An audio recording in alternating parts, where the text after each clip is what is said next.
This is Benny. And this is Dhru. And today we are going to review the trailer of the Nigerian movie called Kambili. This was suggested by someone in the comments section. And thank you for that, by the way.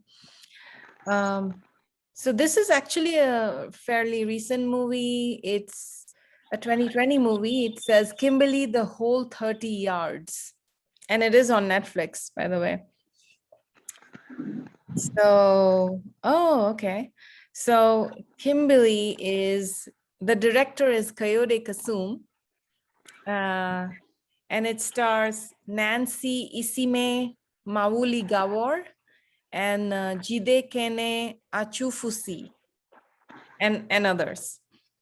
So if I read the IMDb of this, it says Kambili Maduka is an irresponsible, spoiled, spendthrift 28-year-old woman who is turning 29 in a few days. The only thing on her mind is to get married before she turns 30. However, after getting suspended from work due to her incessant lateness, she goes on a date with her boyfriend and he breaks up with her, dashing her hopes of getting married before 30. She decides that what she needs to do is prove to her boyfriend that she can be everything he wants her to be, which is responsible, driven, focused, and wife material. Ew. Oh. Oh. That is cool.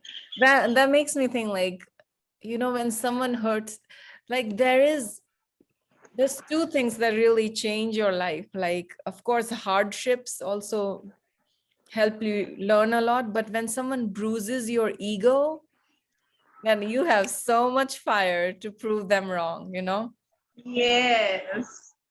I mean, that's not always a good thing, but in this case, it seems like it is, Yep.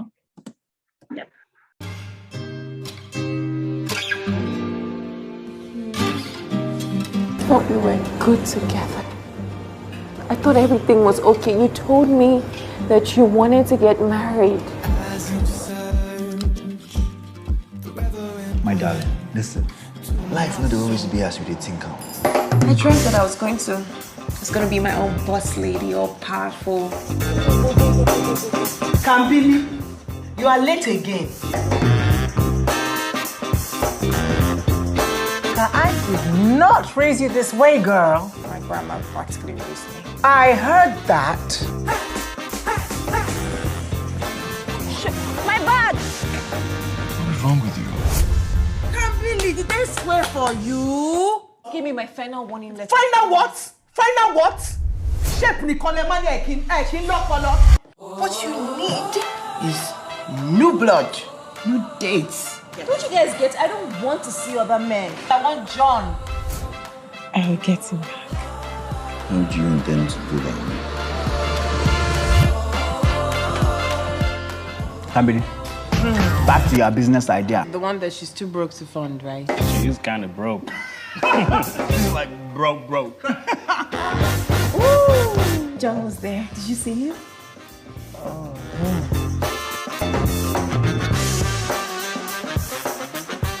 So you're begging John, trying to show him that I'm wife material.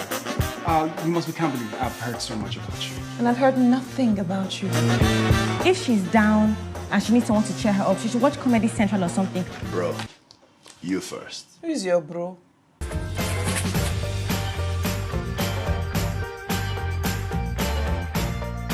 And collect your suspension letter. Jessica. Yeah, Kambili.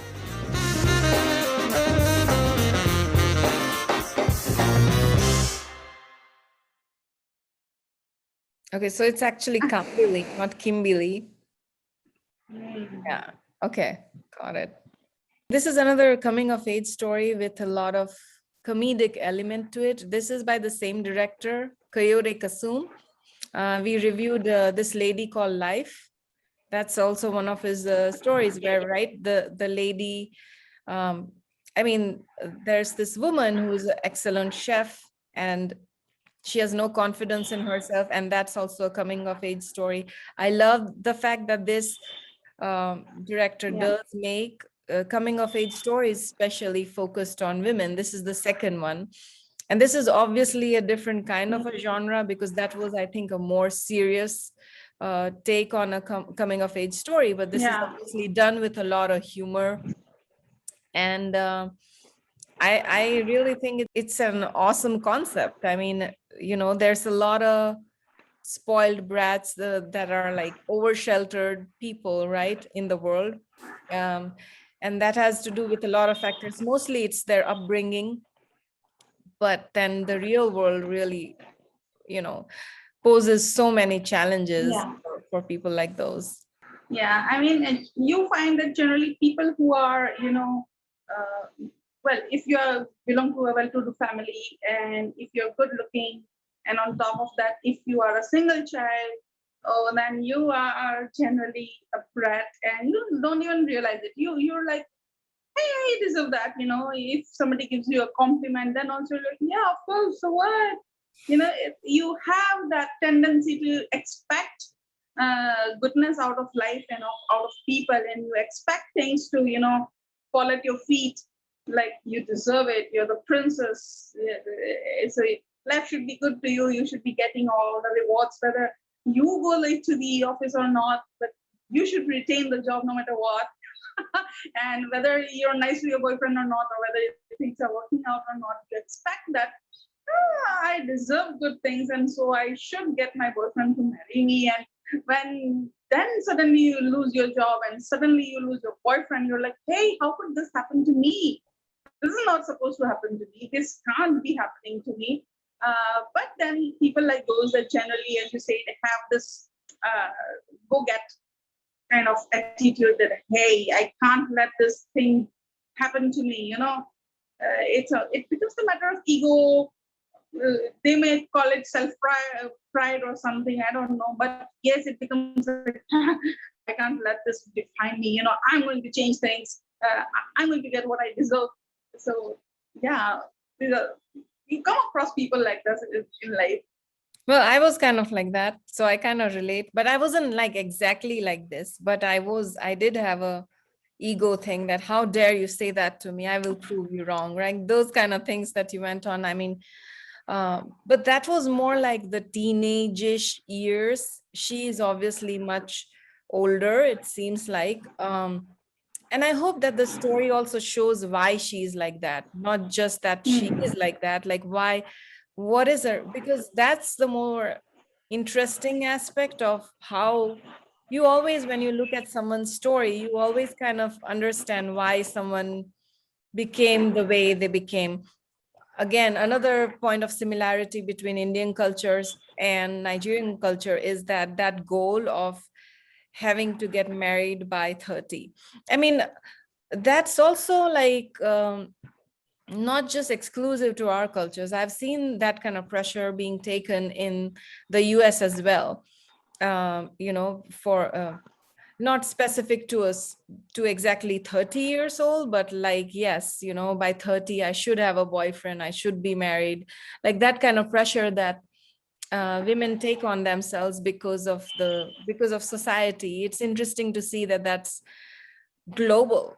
It's a global pressure that women take, that I should be married by 30 years old. And this is an aspirational hope. I hope that the movie kind of challenges it, maybe, and maybe it doesn't. Maybe it does more justice to other factors of life, but the movie at least seems to challenge the fact that she is coming to a realization that even though it's out of pride or ego that she's starting to change herself, but she's trying to become better, right? That is what I really like about this, that maybe along the way, maybe she does start off that journey with ego in her mind, but maybe I hope that she learns that the value of doing that, of becoming a better person, of becoming more responsible than being a brat, than being basically a child,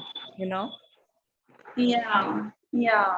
I mean, up till a certain age, up till your, let us say, mid-20s, maybe early 20s, maybe society accepts you like that, and maybe it's considered to be, you're learning late. considered. But then if you're around 30 and you're still being irresponsible, if you're still shrugging off things like will happen, it's okay, it's no big deal, then it's not fair, because then you're going to become one of those people whom people would look up to for advice. Teenagers would look up to a person who's 30 for advice, and if you're still acting like a teenager, then evidently you lose respect in eyes of the society. But yes, again, that question about getting married by 30. Even in the Western culture, I feel it's like USA, I feel it's like at 30 or you're done for. It's like there's the 30 phobia, where you feel like, okay, if I don't get married by 30, if I don't have a boyfriend by 30, if I've not started a family by 30, then that's it. Nothing's gonna work out for me later on. I mean, I don't really know many people in USA, but that's what I get from watching TV. American TV, we see that. We even saw that on Friends, where Rachel was turning 28 or something, and she was like, I just got 2 years to get married and all that. And then she breaks up with her boyfriend. She loved that guy, and he loved being with her. But she said that you're too childish, and I wouldn't want to go ahead with you because I have this target of getting married by 30 or starting a family by 30. And you're not the husband material. So just because of that, she let go of such a wonderful, fun relation that she had with that guy, which is sad. In reality, she considered that to be a realistic or a practical decision because of what goals she had in mind. But I don't know. I didn't like that. I would have preferred her to be with that guy. And if she would have found somebody better, maybe it's another thing. But she was great with that guy. Yeah, I think it depends on what your personal targets are. I think a whole lot of people I know, I'm not going to speak for the general population, but a whole lot of people I know have a societal pressure to get married by 30 because they also have a societal pressure to raise a family. That's the only tried and tested thing that people recommend. Like, everybody has done this, so you do this. Many people don't question themselves that, is this something I really want, or is this something I'm doing out of the society's expectations of me? And so it does make, from my perspective, if she did figure out that this is what she wanted from life, right? Like, this is that I do want to have kids, that's my own personal decision, then this decision that she made kind of does make sense, because obviously there's the biological clock, which is why all these pressures come onto women. There's the biological clock, that's why society puts pressure on women to do that. And this comes from, like, again, like hunter-gatherer times. It has still went on, because in those times, it's like human beings were like wolf packs. The more of you there are, the better it is. But right now we don't need that. Like, it's a huge population, we don't function that way. But the societal pressures still persist. Patriarchy still persists, right? Like, she not only wants to get married by 30, but the societal pressure on her to be wife material, proving that she's wife material. Like, there is no such thing as husband material. Guys don't take that kind of pressure, but women do, because that is a pressure. Yes, I mean, there is something like husband material, but guys don't carry that pressure with themselves. Every guy, no matter how he is, he will find a woman. He's kind of confident. But women are like, oh, am I going to ever find a guy, And so this movie kind of, at least for me, it highlights that. Now, whether this movie talks about those issues and asks those questions that we are discussing or not, I don't know. It's a comedic movie, so maybe you can only target so much with a movie, right? That is like her coming of age. Which in itself is a good concept to target, coming of age, becoming responsible, becoming a good person, becoming a responsible citizen and a family member, and all of that is definitely important. So I do like that. And the fact that it's, again, done with like a comedic element to it is awesome. The only thing I would say is if I would not have read the IMDb and I would have just seen the trailer, I would have been confused as to what was going on. I mean, I could tell from the trailer that she was irresponsible and the boss was tired of her, but there were so many stories juxtaposed there that kind of confused me at least. And maybe it's a different, again, format of showing a trailer. This is primarily for the Nigerian audience, and maybe they like to see these different stories, like this is what you're going to get, there are these different stories, but so there's different expectations from different regions where trailers are shown. But for me, I would just say from my personal perspective, I got a little bit confused as to what was going on. Regarding the trailer, I would like to say I loved it that every time she gets a problem, they show her in her bedroom, she's like, oh God, she's just turning about, and she's just like a kid. That's what kids would do. If they get a problem, they're lying in the bed, they would just probably cover themselves up, or they would be going tipsy topsy, and that kind of truly showed that flavor of her personality. I love that. Every time they show a problem first, they show her in the bedroom doing that, oh God, this, that, and I loved her bedroom too. Did you see that? It was so alive. It was so, it had a touch of personality to it. It had a pop. It had a pop.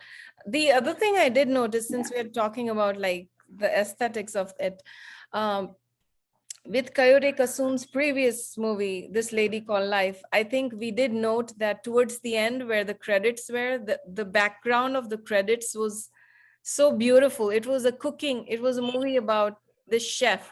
So there were these little vegetables and spoons. Yes. That was so beautiful. Even in this movie, there's like almost like interior designing kind of background, like in the credits, which is adorable. Like that's, I don't know if it's trademarked to Kayode Kasum or, if he has a designer eye to that, but I loved it. It was adorable.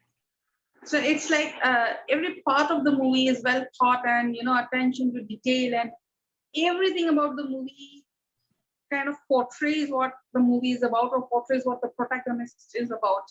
So that's lovely.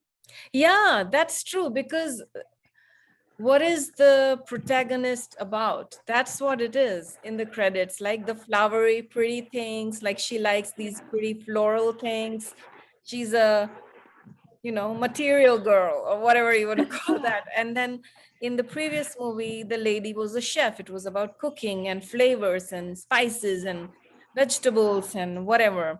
So it has its own character based on the main protagonist. That is awesome that you the way you said it, because it does make sense. It's awesome.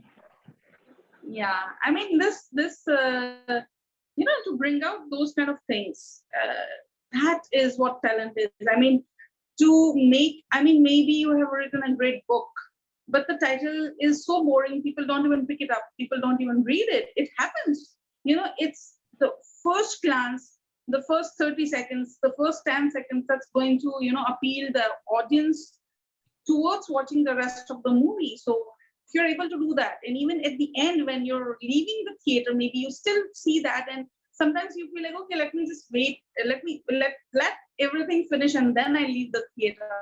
If that is achieved by a director, I think that is something awesome. Yeah, there are a few movies where I felt like, okay, let everything get over, I'll be the last one to watch, to leave the theater. I think that calls for appreciation. Yeah, for sure. That's a creative knack and a business knack, I feel. It's retention, creativity, it's whatnot, right? It's real storytelling with a lot of creativity. So that's awesome. All right, guys. So if you liked our video, please subscribe to our channel and actually go ahead and give us a thumbs up, a like. Also hit that bell icon so that you're notified every time we upload a new video. We usually do that on Mondays. And leave us a comment for any suggestions you might have that we should be reviewing, or any general feedback in general. Until next time, फिर मिलेंगे. फिर मिलेंगे.